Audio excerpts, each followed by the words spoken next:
Ensamblado de la PC. Antes de comenzar, y como precaución muy recomendable, consiga una pulsera antiestática, colóquela en su muñeca y conecte el cable hacia el chasis del gabinete.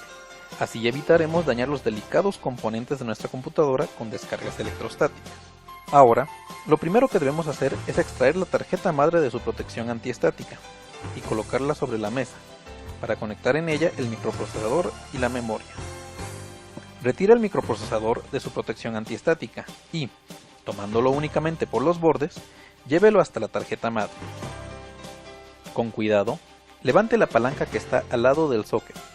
Esto liberará los contactos, permitiéndonos colocar el microprocesador en su sitio sin esfuerzo alguno. Solo puede colocarse en una posición, no hay posibilidad de errores al insertarlo. Al bajar la palanca, el microprocesador queda perfectamente asegurado en su sitio y conectado eléctricamente.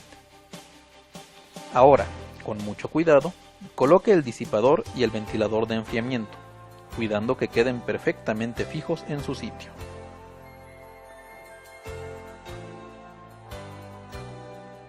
No olvide conectar el cable del ventilador en uno de los conectores especiales que incluye la tarjeta madre. Vamos ahora a colocar la memoria RAM en la tarjeta madre. Para ello, localice la ranura donde debe insertarse el módulo correspondiente. Abra las palancas laterales y con cuidado, pero con firmeza, inserte el módulo de RAM en su sitio. Es imposible que coloquemos invertida nuestra memoria, gracias a la presencia de una muesca que coincide con un tope en la ranura correspondiente. Sabemos que nuestro módulo de RAM ha sido insertado correctamente cuando las dos palancas laterales encajen perfectamente con un par de muescas que posee todo módulo de RAM en sus costados. Con esto, la tarjeta madre está lista para su montaje. Vamos a preparar el gabinete para recibirla. Usando un destornillador, retire la tapa lateral derecha del gabinete para tener acceso a su interior. Note que al fondo tenemos una placa de montaje, justamente donde se colocará la tarjeta madre, y en el lado de enfrente encontramos las bahías de montaje para las unidades de disco. En la parte superior está la fuente de poder que alimentará a todo el conjunto. Debemos comparar la disposición de los conectores externos de la tarjeta madre y elegir la placa de montaje trasera adecuada. La mayoría de las veces la configuración estándar es la adecuada, pero asegúrese de ello antes de iniciar el montaje. Coloque la tarjeta madre momentáneamente en su sitio dentro del gabinete y fíjese en dónde debe colocar los postes y los separadores de montaje.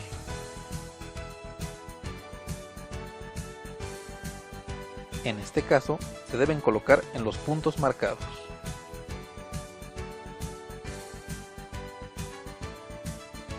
Ya localizados los puntos anteriores, coloquemos los postes metálicos de montaje, que es donde se atornillará la tarjeta madre para fijarla en su posición.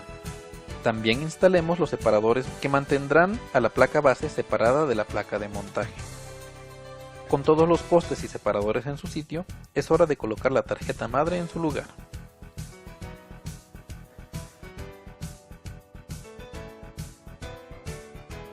Hay que fijarla perfectamente con al menos 2 tornillos, para evitar que se mueva y pueda provocar falsos contactos con alguno de sus elementos.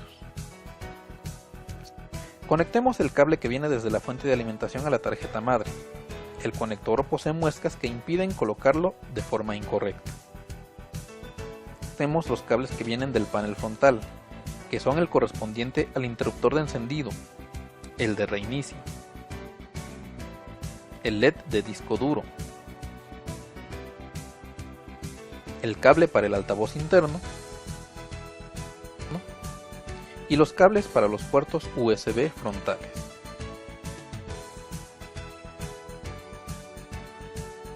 Una vez que ha quedado montada la tarjeta madre, podemos colocar las unidades de disco. Por conveniencia, primero se colocan y luego se conectan sus cables.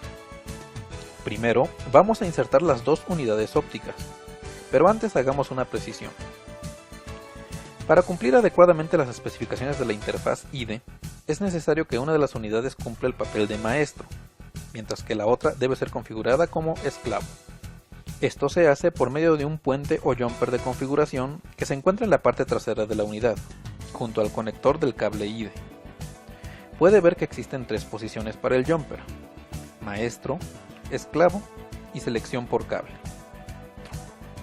Vamos a configurar el quemador de CDs como maestro y al lector de DVD como esclavo. Una vez realizado esto, podemos montar nuestras unidades en el gabinete. Libera el espacio para 2 bahías externas de 5.25 pulgadas, retirando la tapa plástica frontal y la lámina metálica interna, si es que existe. Esto nos permitirá deslizar una de las unidades en su sitio, y después la otra.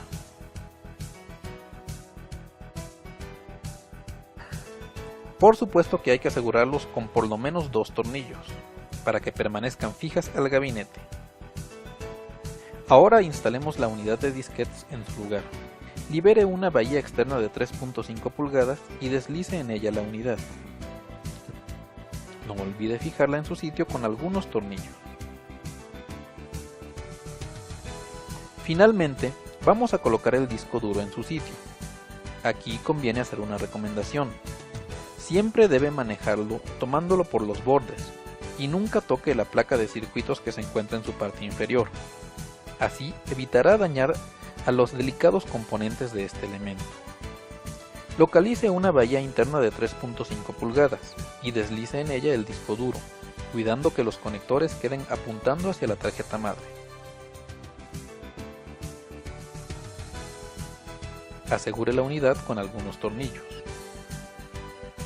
Una vez que hemos colocado todas las unidades de disco, vamos a conectarlas eléctricamente. Lo primero que debemos colocar es el cable de audio, el cual irá desde el lector de DVD hasta la tarjeta madre.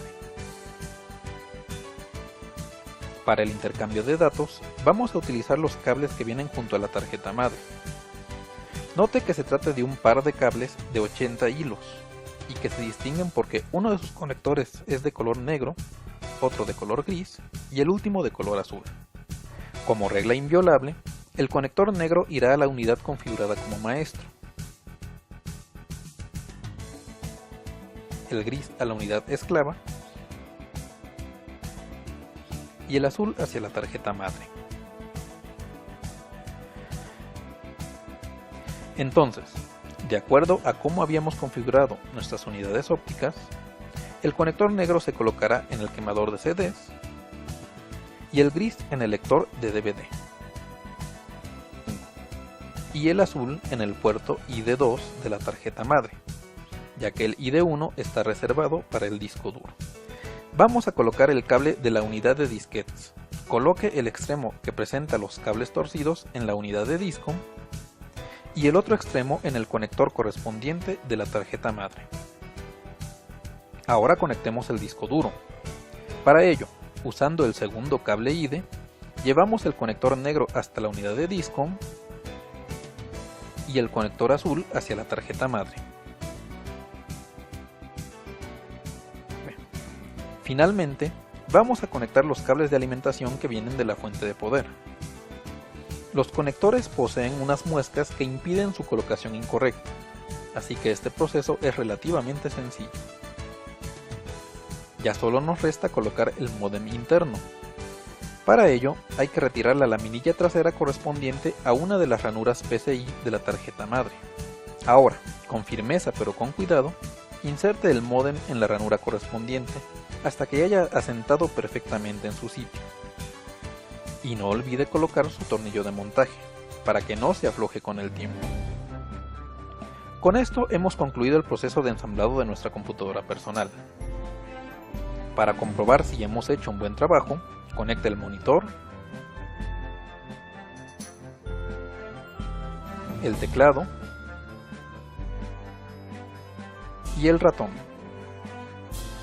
Conecte tanto la computadora como el monitor a la línea de AC.